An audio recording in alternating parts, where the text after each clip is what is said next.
नमस्कार मित्रांनो, मी शंकर नरहरी देशमुख. माझ्या या चॅनलमध्ये तुमचं हार्दिक हार्दिक स्वागत.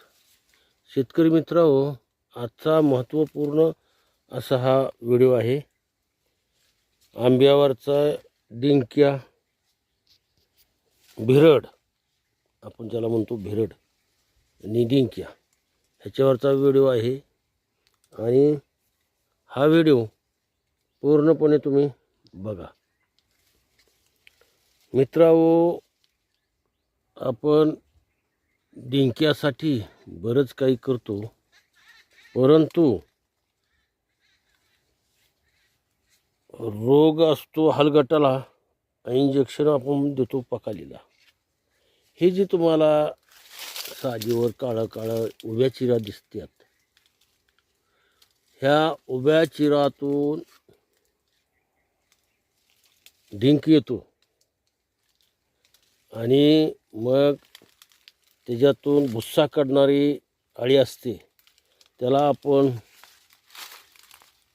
चुना आणि मुरसूद लावतो. आणि शास्त्रज्ञाचं सुद्धा म्हणणं आहे, चुना मुरसूद लावल्यावर ते कमी होतं. पण नाही, तसं नाही शेतकरी मित्रांनो, तसं नाही. पूर्ण सगळ्या झाडाचा काटा काढता येते. आणि डिंक आल्यामुळं ती फंगस होतं, ही बरोबर आहे. फंगसला अटकावा चुना मुरसूद 10% पेस्ट तुम्हाला हे करील,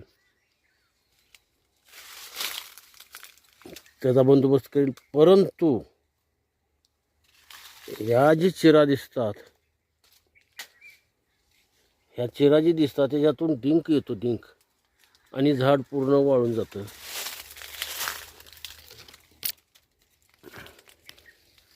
बघा, तुम्हाला दिसत असेल, ते जणू माणसाला गचकरणच झाले. आणि ती सर्व शेतकऱ्यांना केशर आंब्यामध्ये याची समस्या आहे की या डिंक्याला वेगळीच औषधं करतात लोक. आणि माझा अनुभव स्वतःचा मी तुम्हाला शेअर करणार आहे. कारण बाग अशी जोमात यायला आणि डिंक्यानं पूर्ण बरबाद व्हायला गाठ पडते. याच्यासाठी आपण काय करतो शेतकरी मित्रांनो,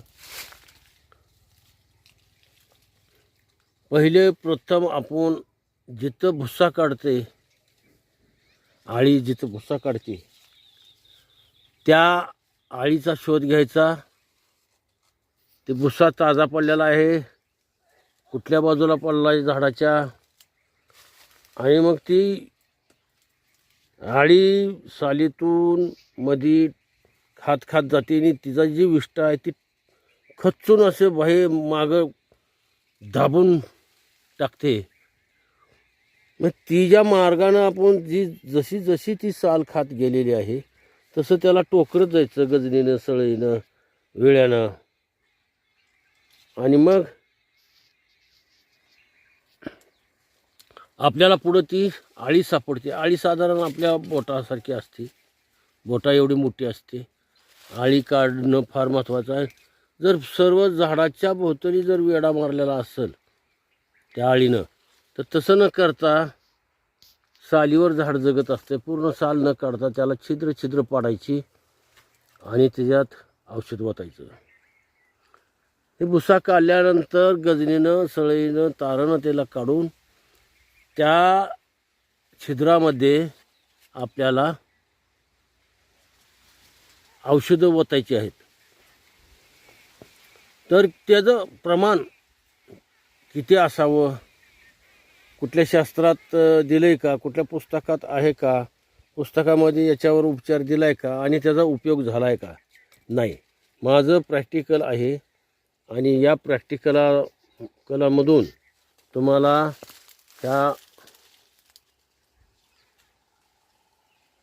आळीविषयी आणि आंब्याच्या बिरडाविषयी सांगणार आहे. किती प्रमाणात औषध घ्यायचं आणि ते कसं लावायचं हे सुद्धा तुम्हाला सांगणार, दाखवतो. तुम्ही नीट लक्ष देऊन हा व्हिडिओ पहा. मित्रांनो, ह्या आंब्यामध्ये आंतरसाल खाते अगोदर ही आळी, हा लाकूडसुद्धा खाते. आणि प्रथम आपल्या लक्षात येत नाही, नुसतं चिरा गेले तर त्याच्यातून डिंक येतो एवढंच. आणि मग मात्र भुसा पडायला लागला मोठा, त्या आपल्या गाढवाच्या लिदीसारखा भुसा पडतो आणि मग ती पूर्ण झाडाला त्यानं वेढा मारलेला असतो. त्यावेळेस झाड जगवणं फार कठीण असतं. हे तुम्हाला दिसतंयच बघा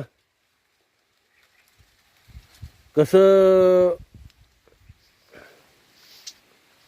यानं झाडाला ही केलेलं आहे. आणि औषध कसं लावायचं ती पण मी तुम्हाला सांगतो. तर प्रति लिटर पाण्याला आपल्याला औषध किती घ्यायचं हे महत्त्वाचं आहे. आणि कुठली औषधं, 2 औषधं एकत्र आपल्याला करायची आहेत. मग हे एकदा करून भागणार नाही. तर सुरुवातीला लावल्यानंतर 15 दिवसानं दुसरी वेळ आणि त्याच्यानंतर 1 महिन्यानं तिसरी वेळ, म्हणजे त्याचे कोश अवस्था, अंडी अवस्था सगळीच आपल्याला रॅप करता येईल किंवा मारता येईल.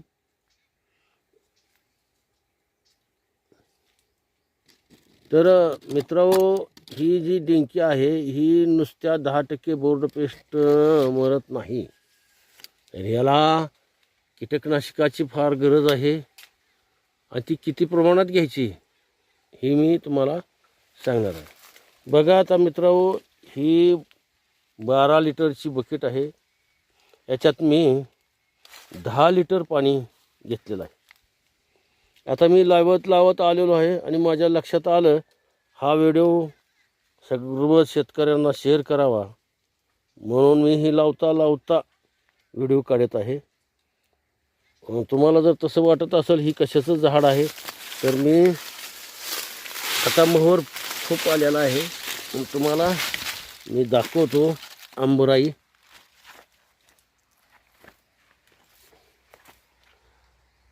बघा, मी लावत आलो ह्या झाडाला आणि ही अशी आंब्याचे आंबा खूप मस्तपैकी मोहरलेला आहे. तर मी याच्यावर 30-35 वर्षे अभ्यास केला. जुन्या झाडाला भिरड का लागतो त्याची कारणं, आणि त्या भिरडासाठी उपचार कुणी केलाच नाही. तर मित्रांनो, जास्त वेळ न घेता ही बघा, ही चिंदी आहे, लाकूड आहे, त्याला मी लावलेलं. याच्यातून मी असं त्याला असं लावतो. आपल्या हातावर येऊ नये, कारण औषध ही हार्ड आहे. हे बघा, इथं जास्त लावायचं, जिथं आपल्याला दिसल चिंदीनं लावायचं. पण या औषधाचं प्रमाण किती घ्यायचं मित्रांनो? क्लोरोपायरीफास 10 लिटर पाण्याला 100 ते 200 मिली, म्हणजे 1 लिटर पाण्याला 20 मिलीपर्यंत घेऊ शकता. आणि त्याच्यात स्लेर प्रो ही 10 लिटर पाण्याला 50 मिली. पुन्हा एकदा बघा, 10 लिटर पाण्याला 200 मिली 50% क्लोरोपायरीफास आणि 50 मिली स्लेर प्रो याचं मिश्रण करून, साधारण ही मिश्रण 3 तासात संपवायला पाहिजे. कारण दोन्ही औषधं आपण एकत्रित केलेली आहेत. आणि मग जास्त वेळ जर आपण ठेवलं तर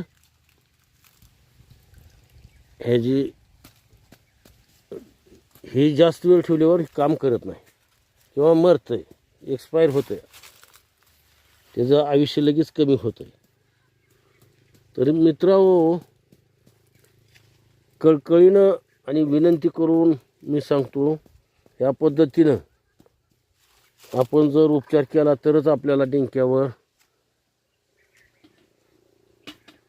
मिळेल आपल्याला नियंत्रण, नाही तर आंबरही राहणार नाही.